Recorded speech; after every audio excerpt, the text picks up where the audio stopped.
Kindness is often treated as a flawless virtue. It is the quality we praise most easily and question least often.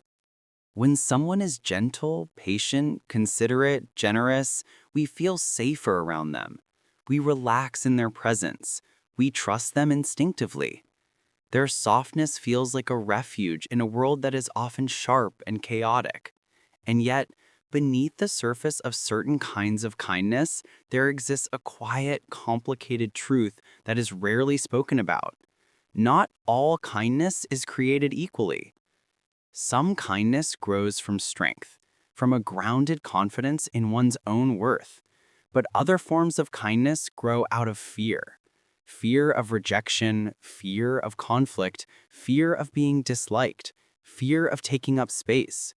This second kind of kindness appears just as warm, just as generous, just as patient. But its cost is invisible. It is paid internally by the person who offers it, often without anyone noticing. This is the dark side of kindness, the way being too nice can slowly become a pattern of self-betrayal. The roots of this pattern almost always begin quietly in childhood. A young child learns, not through explicit instruction, but through subtle emotional cues, that approval is conditional. Maybe a parent becomes cold when the child expresses frustration. Maybe a caregiver only shows affection when the child is agreeable. Maybe the household is unpredictable, and the safest way to avoid conflict is to anticipate other people's moods and adapt to them. Without understanding the psychology of it, the child discovers that maintaining harmony requires them to inhibit their own needs. They learn to smile when they want to cry, to soothe others instead of seeking comfort, to disappear emotionally so that others do not have to deal with their feelings. They do not yet know that what they are learning is the early blueprint for people-pleasing. People tell them they are so good, so mature, so easy to handle. The praise is confusing. It feels less like admiration and more like permission to exist, contingent upon behaving in ways that make others comfortable. Their kindness is rewarded. Their quietness is celebrated. Their compliance is cherished as a virtue. They learn that affection comes when they are convenient, not when they are authentic. They internalize the belief that love must be earned through pleasantness. And so what looks like kindness on the outside is actually a careful strategy for emotional survival. As the child grows older, the strategy becomes more sophisticated. They become the teenager who listens to everyone's problems yet shares none of their own. They become the friend who gives without being asked, the student who volunteers to help because they don't know how to decline, the partner who adjusts and compromises and smooths every rough edge in the relationship. They become experts at reading the emotional temperature of a room. Before anyone speaks, they already know whom they must comfort, whom they must avoid, and whom they must transform themselves for. To the outside world, their kindness is admirable. People describe them as endlessly patient, easy to be around, deeply empathetic. But what people call empathy is often hypervigilance. What people call generosity is often self-erasure. What people call kindness is often fear of being punished for anything else. By adulthood, the pattern becomes so natural that the person no longer recognizes it as a pattern. It feels like their personality. They say yes automatically. They apologize for everything. They forgive before they have processed the hurt. They minimize their needs because they do not want to feel like a burden. They feel anxious if someone is upset with them. They shrink from expressing preferences.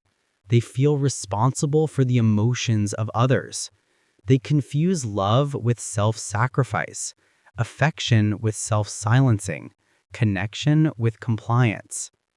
And because this kindness is so socially rewarded, it is rarely questioned. The world loves people who make life easier for others. The world loves those who stay quiet, who do not impose, who cushion every situation with softness.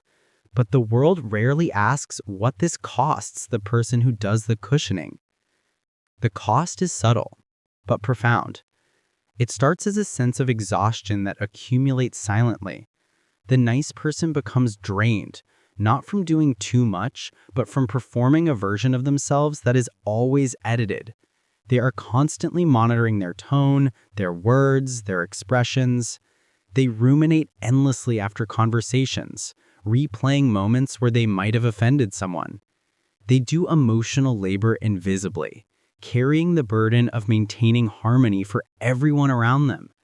There is also shame, the shame of having needs, the shame of wanting something different, the shame of feeling anger, which they interpret as moral failure rather than a natural human signal, the shame of being unable to live up to their own impossible standards of perpetual goodness. Over time, resentment begins to form, not loud resentment, but a quiet bitterness that lives beneath the surface. They resent being taken for granted, being misunderstood, being expected to give endlessly. They resent themselves for lacking the courage to draw boundaries. They resent the world for rewarding their compliance while ignoring their inner suffering. This resentment feels poisonous because it contradicts the image they try so hard to maintain, the image of a good person who does not get angry, who does not disappoint, who does not cause disruption. They feel guilty for the resentment, then guilty for the guilt. Their inner life becomes a labyrinth of self-judgment. This is the psychological paradox of excessive kindness. The nicer someone tries to be, the lonelier they often become. People place them in the role of caretaker, the stable one, the calm one, the emotionally available one. But because they reveal so little of their own needs and vulnerabilities, they rarely receive the kind of intimacy they offer others. People feel close to them, but they do not feel close to people. They become adored but not understood, included but not seen, valued but not known. The loneliness deepens when they realize that their relationships are built on a version of them that is incomplete. They fear that if they show their true feelings, irritation, sadness, desire, frustration, the relationship will crumble. They imagine that others only love them because they are easy to love. The idea of disappointing someone feels catastrophic. They have spent so long avoiding conflict that they mistake it for danger. They avoid saying no because it feels like a rejection of the other person's existence, not simply a boundary. When someone has spent a lifetime being too nice, boundaries feel unnatural. Boundaries feel like walls, not doors. They imagine that asserting themselves will sever connections, not strengthen them. They do not yet know that healthy relationships breathe more easily when honesty is allowed. They do not yet trust that they can be loved without performing. This fear is reinforced by society. Be kind. Be understanding. Be patient. These are admirable messages, but they become harmful when interpreted without nuance. Society rarely teaches, be kind, but also protect yourself. Be understanding, but do not tolerate disrespect. Be patient, but not at the cost of your dignity. People who are naturally sensitive internalize the first set of messages, but rarely receive the second. And so their kindness becomes lopsided. They offer it freely to others, but deny it to themselves. Eventually, the person reaches what psychologists call an emotional breaking point. Not in the sense of collapse, but in the sense of awakening. Something happens that shatters their belief that constant niceness is sustainable. Perhaps they endure a friendship where loyalty is not reciprocated. Perhaps they stay in a relationship where they are slowly drained. Perhaps they work in a job where their kindness is exploited. Or perhaps nothing dramatic happens at all. They simply realize one day that they are profoundly tired in a way that sleep cannot fix. This awakening is painful because it forces them to confront the truth. Their kindness has not protected them from pain. It has merely delayed it. It has buried it. It has camouflaged it. They start to see how often they have betrayed themselves for the sake of others. They see the messages they absorbed unconsciously, that their worth depends on being agreeable, that their value depends on usefulness, that their identity depends on how little trouble they cause. In this stage, anger appears, quiet but intense.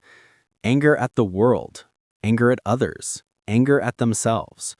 Anger for every moment they said yes when they wanted to say no. Anger for every feeling they suppressed. Anger for every person who took advantage of their silence. Anger for every version of themselves they abandoned. This anger is frightening because it contradicts their self-image. But anger is not the enemy. It is information. It is the body's way of saying something was wrong. From this anger, a new understanding slowly emerges. They begin to realize that true kindness cannot exist without honesty. Gratitude cannot exist without boundaries. Generosity cannot exist without self-respect. Being perpetually nice is not the same as being good. Goodness requires integrity, not compliance. And integrity sometimes requires saying no, disappointing others, expressing pain, revealing vulnerability, allowing imperfections to appear. The journey out of excessive niceness is not straightforward. It involves deep unlearning. It requires examining the original wound that taught them their feelings were dangerous. It requires grieving the childhood self who believed that love depended on being convenient. It requires accepting the uncomfortable truth that some relationships may weaken or dissolve when they stop performing the role of the endlessly giving one. This can feel like loss, but it is also liberation. Relationships that depend on your silence are not relationships. They're arrangements. Slowly, they begin to experiment with authenticity. They start small, declining a request they do not have energy for, expressing a mild preference, allowing themselves to feel irritation without suppressing it. These moments may feel radical, almost rebellious, because they go against everything they were conditioned to believe. But with each small act of honesty, they discover something surprising. The world does not collapse. People continue to care. The relationships that matter remain. And the people who are unsettled by their honesty are often those who benefited from their silence. With time, they begin rebuilding a healthier relationship with kindness itself. This new kindness feels different. It is steadier, cleaner, less entangled with fear. They give because they want to, not because they are afraid not to. They listen because they genuinely care, not because they feel obligated. They help others without abandoning themselves. They still value harmony, but not at the price of their dignity. They still value gentleness, but not at the cost of their truth. This new version of kindness recognizes personal limits. It acknowledges that boundaries are not barriers, but bridges, structures that allow connection without resentment. It understands that saying no is not a rejection of others, but an affirmation of one's own humanity. It sees conflict not as a disaster, but as an opportunity for clarity. It embraces vulnerability instead of hiding behind politeness. In this matured form, kindness becomes a two-way street. It nourishes both the giver and the receiver. It fosters intimacy rather than obligation. It builds relationships rooted in honesty rather than fear. The person who once betrayed themselves to maintain peace now learns a deeper truth. Peace that requires self-erasure is not peace at all. It is avoidance, dressed in virtue.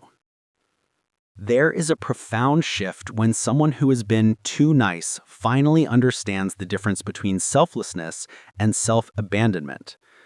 They realize they don't need to earn love through suffering. They don't need to justify their existence through usefulness. They don't need to suppress their voice to be acceptable. They are allowed to be whole. They are allowed to be inconvenient. They are allowed to be human. The dark side of kindness begins to dissolve when someone grants themselves the compassion they have always given to others. They stop asking, "How can I make everyone else comfortable?" and begin asking, What do I need in order to feel whole? This is not selfishness. This is maturity. It is the recognition that caring for oneself is the foundation for caring authentically for others. In this new life, kindness becomes something far richer than compliance. It becomes a quiet strength, a clarity, a way of living that honors both generosity and self-respect. They no longer fear being seen. They no longer fear disappointing others. They no longer fear taking up space. And when they offer kindness now, it is real. It is not survival, it is humanity. The person who once hid behind niceness emerges for the first time with a full inner life. Desires, preferences, limits, emotions, truths. They no longer disappear behind their role. They no longer edit themselves into acceptability. They no longer live in fear of being too much. They learn that the world does not need them to be perfect. It needs them to be present. And in this presence, something extraordinary happens. The people who genuinely love them feel closer than ever because now they are loving a real person, not a performance. The relationships that do not survive this transformation fade away, not as failures, but as clarifications. And within themselves, for the first time, they discover a quiet kind of peace, the peace of no longer betraying who they are. This is the true beauty of kindness when it is freed from fear. It becomes love in its purest form, extended to others and to oneself. It becomes the recognition that we are all human, equally deserving of gentleness, including the person who once offered it to everyone except themselves.